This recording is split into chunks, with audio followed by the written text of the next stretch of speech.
Greetings, greetings, greetings. Here is a quick recap getting into the activity of today's market. And we will start where we like to start is at the daily chart.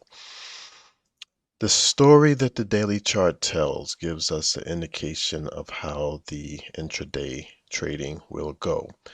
So looking at the intraday chart, what we see today is the power of the supply and demand zone. In my book, I go into more detail about what supply and demand zones are and the best way to use them in your trading. But in a nutshell, they are a very good indication of trading activity that has happened in the past, and it gives us an idea and an expectation of what will happen when price rises to a specific price point. So let's blow up this daily chart to take a look at where we stand. And just a quick recap, going all the way back to March on the daily chart. Here's March, here's April, here's May. Going back to March, we saw this upward trend here, and we actually put a channel and made it obvious what was going on.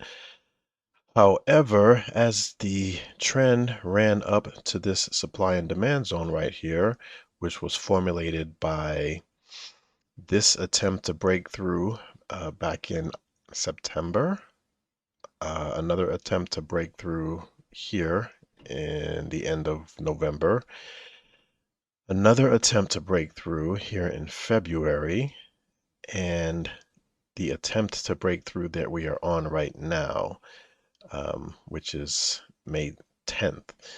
So basically, we can draw this supply and demand zone right here and use it as a very powerful inflection point.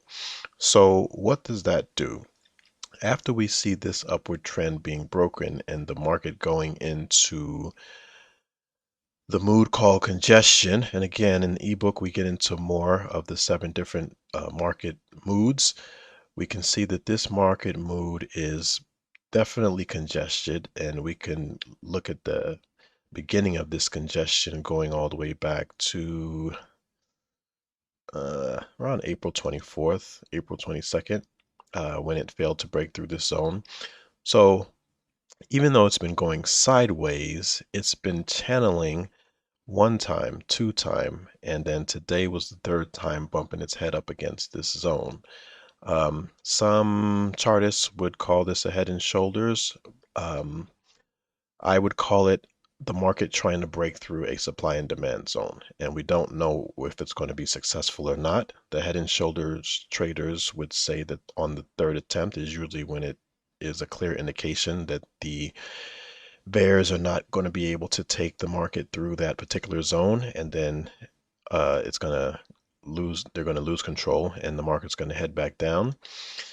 And that's very possible. But what that does is it takes us into today's trading activity, which is this bar right here, May 10th. And what we see is a left wick here, which is the market open, and a right wick here, which is the market close. Market goes all the way up close to this zone, and then it stops and fizzles out. And the best way to see this move in its entirety is to look at the 2-minute chart, but take a step back into the overnight trading activity. A big part of preparation is to analyze what happened in the overnight market and in the pre-market. So if we're going back last night, starting at around 9:30, we have this activity, and then we have this spike here, which happens at 8:30 prior to the market even opening. So we have that as the start. But then the rest of the day, which this gives us a snapshot of the daily activity, the rest of the day basically turns into a V-shaped trading day where the market goes up, hits its head against this zone at the market open, trickles down, and we have a morning full of bearish activity, which we can take advantage of what we see happening to the short side. Then around 140, 142, the market shifts and then starts going in the opposite direction, which again is another challenge at this zone right here. So having a lot of trading activity at this zone, but the moves that are happening intraday are being explained by looking at the big picture when we're taking into consideration the fact that we are number one, congested, and number two, we are bumping our heads up against a supply and demand zone. It gives an explanation for the type of activity that we have here. We have downward move, but then we end the market up here, right back close to this zone right here.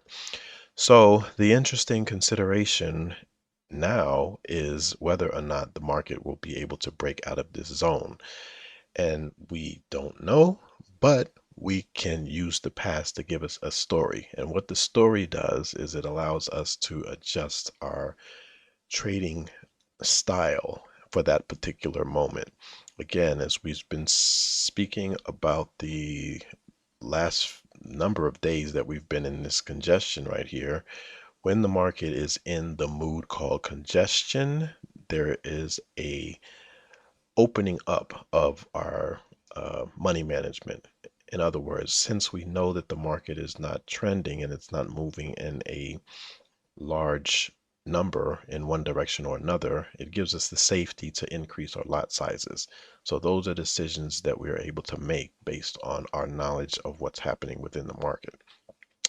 So that's the nutshell version, the playbook of what's happened today. We're going into Fed announcement tomorrow. So that could be the driver that takes us through this zone. And the benefit of analyzing from this perspective is that when the market breaks a zone, it usually breaks it in a very strong way. So that lets us observe what's going to happen both before the announcement and after, and take advantage of that momentum. Hope everyone had a great trading day. Again, this is a 7-minute wrap up. Look forward to hearing the good feedback that you're having in your trading. Have a good night.